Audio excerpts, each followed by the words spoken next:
මහරහතන් වහන්සේගේ පෙර ජීවිත ගණනාවකට කලින් අම්මා කෙනෙක් പ്രേත ලෝකෙ ඉපදිලා ඒ අම්මට පින් අනුමෝදන් කරන්නේ සාරිපුත්ත මහරහතන් වහන්සේ සංඝයා එක්ක එකතු වෙලා සංඝයා වෙනුවෙන් කුටියක් හදලා පොඩි කුටියක් හදලා පූජා කරලා තියෙනවා ඒ පින් අනුමෝදන් කරන්න මෞතුමියට.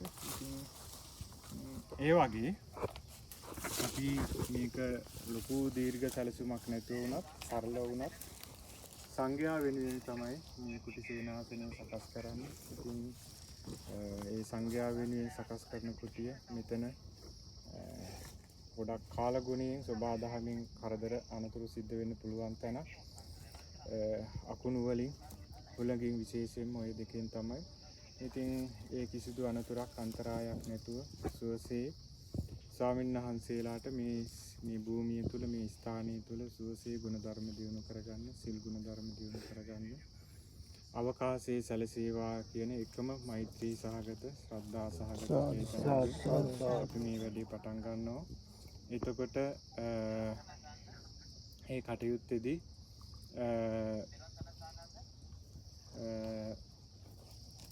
අපි විශේෂයෙන්ම මේ ස්ථානයට මේ ප්‍රදේශයට අධිග්‍රහිත යම් කෙනෙක් ඉන්නවා නම් ඉරිදිමේ වනු සමහර විට බුම්මාෂ්ටක දෙවි කෙනෙක් වෙන්න පුළුවන්, නාග සුපන්න යක්ෂ කුම්භාණ්ඩ പ്രേත අසුර මේ වගේ යහපතට කැමති යම් කෙනෙක් ඉන්නවා නම් ඒ හැම දිනාගේම ආශිර්වාදයත් අපට අවසරයක් ලැබේවා මේ භූමිය තුල මේ සංඝයා වෙනුවෙන් කුටිය සකස් කරගන්න. විශේෂයෙන් මේ රුක්ෂාදියට අධිග්‍රහිත කෙනෙක් වෙත්නම් අපිට බුදුමල්ලාට හිරිහැරයක් කරදරයක් නොවන විදිහට මෙතන ඒ කටයුතු සිද්ධ කරගන්න අපට අවසරය ලැබේවා.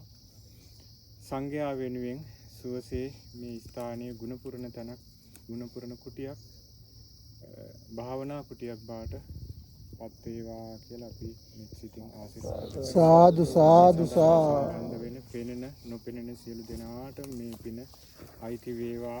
ඒ වගේ මේ ප්‍රදේශයේ බාරව සිටින ශ්‍රී සුමන සමන් දෙවියන්, ඒ වගේම දැඩිමුණ්ඩ දෙවියන් ආදී සියලු දෙවිවරුන්ටත් අපි ආරාධනා කරනවා මේ පින දැක සතුටු සිතින් අනුමෝදන් වෙත්වා.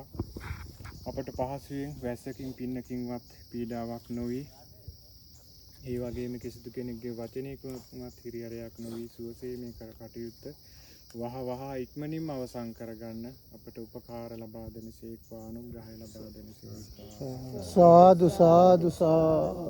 අපි කෙටියෙන් පිරිසුදු කීපයක්